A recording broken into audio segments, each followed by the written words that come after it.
जैसा कि आप लोग देख रहे हो, मैं इस वक्त हमजापुर में बैठा हुआ हूँ। और हमजापुर में अगर इनका ओरिजिनल नाम जो हुआ गुलामुश सैयदैन, राइट? हाँ, गुलामुश सैयदैन। गुलामुश सैयदैन। हाँ। और नावक हमजापुरी के नाम से ये मशहूर पर्सनैलिटी आपके हमजापुर में रह रहे हैं और उर्दू के जाने माने शख्सियत, राइट? तो मैं तो जानना चाहूँगा सर कि उर्दू जिस तरह से हमारे मुआशरे से ख़त्म होती जा रही है धीरे धीरे, तो उसके बारे में आपका क्या ख्याल है हमारे मुआशरे के लिए? नहीं, जिस तरीके से हो सके, कम से कम जैसे आप हैं, तो अगर समाज में उर्दू से लोगों को खिंचाव भी हो चुका है, तो आप अपने ख़ानदान में तो खिंचाव नहीं होने दीजिए। बिल्कुल, पहला कि खानदान में खिंचाव नहीं होने दीजिए। ख़ानदान में खिंचाव अगर नहीं होगा तो आपके यहाँ उर्दू ज़िंदा रह जाएगी, और अगर आपके यहाँ उर्दू ज़िंदा रह गई तो फिर दूसरों का काम भी उर्दू में नहीं चलेगा। इसलिए वो आप एक मरकज़ हो जाएंगे और उर्दू के वो इसमें तशहीर में, इसमें रवायत में फ़ायदा पहुँचाते रहेंगे और ज़बान को कायम रखना चाहिए। इसलिए कि हिंदी बहुत लफड़ ज़बान है, उर्दू के मुकाबले में हिंदी की कोई कीमत नहीं। सर, उर्दू ज़बान कहाँ से पैदा हुई?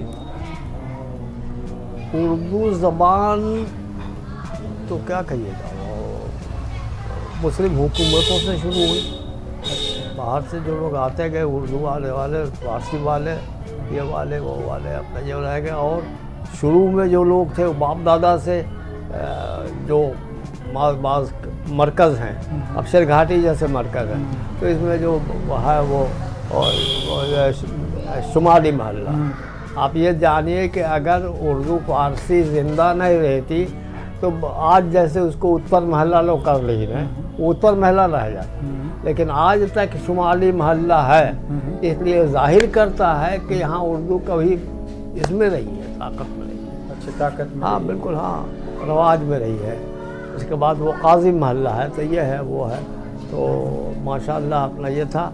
जैसा कि मैंने आपके बारे में सुना सर, 100 से ज़्यादा आपने किताबें लिखी। हाँ, बिल्कुल बिल्कुल, और सभी किताबें बिल्कुल मतलब मशहूर हुई, सारी पॉपुलर हुई। तो उसमें से कोई ऐसी एक किताब जो कि आपके दिल को काफ़ी छू गई हो सर? नहीं, सबसे ज़्यादा मेरे दिल को छुए या मत छुए, लेकिन पूरे उर्दू वर्ल्ड में वो जो इसका रबाइयात का जो मजमुआ था या है, वो बहुत मशहूर है। अज़ल गज़ल वज़ल सभी का मजमुआ सब माशाअल्लाह मेरे पास है अपना। लेकिन जो रबाई का मजमुआ है वो उसने आप ये कहिए कि वर्ल्ड लेवल पर जहाँ जहाँ फ़ारसी बोली जाती है ये होते वहाँ भी, और हिंदुस्तान में तो खैर नहीं, तो वो वजह से तो है। कोई शायर आपको याद हो सर? किसका? कोई मतलब शेर किसका? किसी का भी शेर उर्दू से, जैसे मिर्ज़ा गालिब हुए तो उनका कुछ, या असदुल्ला खान हुए उनका कुछ, या अपना कुछ आपका भी? नहीं, सुनिए ना, आप कहिए का अपना सुनाने के लिए तो भीम को किताब निकालनी पड़ेगी। अच्छा अच्छा, समझा समझा कि नहीं? और उसकी वजह यह है कि इधर जो 20-25 साल से जब से आँखों में कमज़ोरी हुई, अच्छा अच्छा, तो वो अब का वो देर तक मुताला भी नहीं कर सकते। यह सूरत हाल है। और बाकी यह है कि अल्लाह का एहसान है, कान छूते हैं ये नहीं कहते। अभी माने कम से कम हिंदुस्तान की हद तक जहाँ भी अगर किसी को उर्दू में कोई तकलीफ़ होती है या शिकायत होती है या पूछना होता है तो फ़ोन से, टेलीफोन से, ख़त से, इससे लोग अभी तक पूछते रहते हैं। ये बात तो है, तो कोई ये नहीं है वो अपने तारीफ़ में नहीं कहते। और फिर जाकर नाम गुलामुश सैयदैन है, माने सैयदों का गुलाम।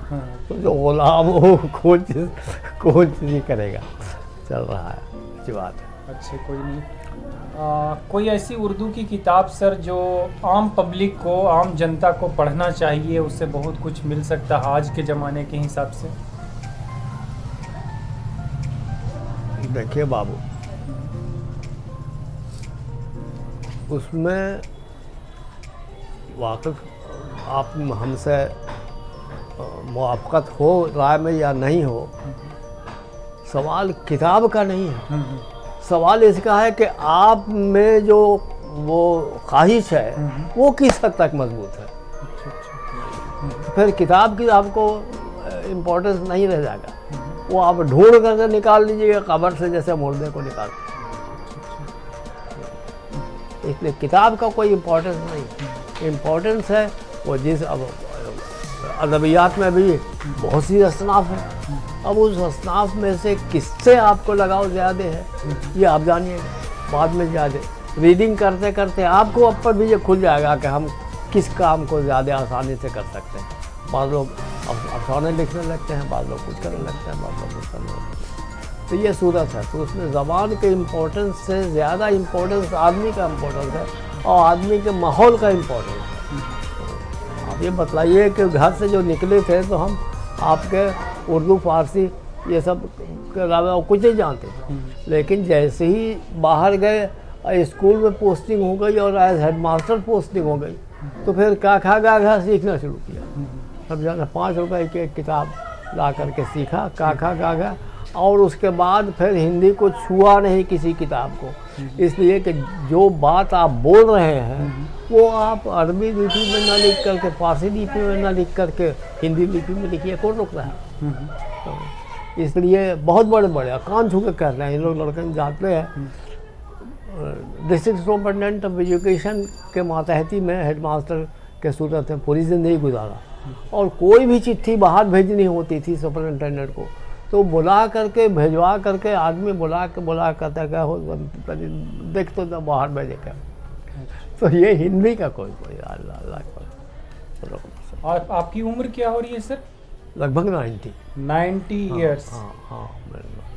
तो आप लोग देख सकते हो 90 साल के हो चुके हैं ये, और फिर भी इस तरह का मतलब 5 से ज़्यादा भाषा का ज्ञान, यानी संस्कृत, हिंदी, इंग्लिश, उर्दू, हाँ जहाँ है ना, कहा किसी चीज़ में माने हथियार नहीं डाला। अच्छा, हथियार नहीं डाला, स्ट्रगल किया इन्होंने। तो यहाँ से एक संदेश जाता है कि आप अपने लाइफ में कहीं पे भी किसी भी मुकाम पे हो, आप संघर्ष को जारी रखो, कुछ नया सीखो। जैसे आपके इरादे पर मुनहसर है, किसी से सीखने की ज़रूरत नहीं है आपको। अब यहाँ कहा नहीं कि वो सुपरिटेंडेंट ऑफ एजुकेशन वो बाहर चिट्ठी भेजता था हिंदी में लिखवा कर, उसका हेड क्लर्क है तो यह है तो वो है ऑफिस हो करके, लेकिन चपरासी भेज के बुलवा भेजते, बुला के हो सैयदन साहब दरअसल देख तो लो बाहर चिट्ठी भेजना, तो हिंदी में उस करवाते थे। अच्छा है कि नहीं। तो ये बिल्कुल सीखना आपको है तो उम्र कोई सीमा नहीं है, कोई सीमा भी उम्र तक कोई सीमा नहीं, सीख सकते, कोई सीमा नहीं।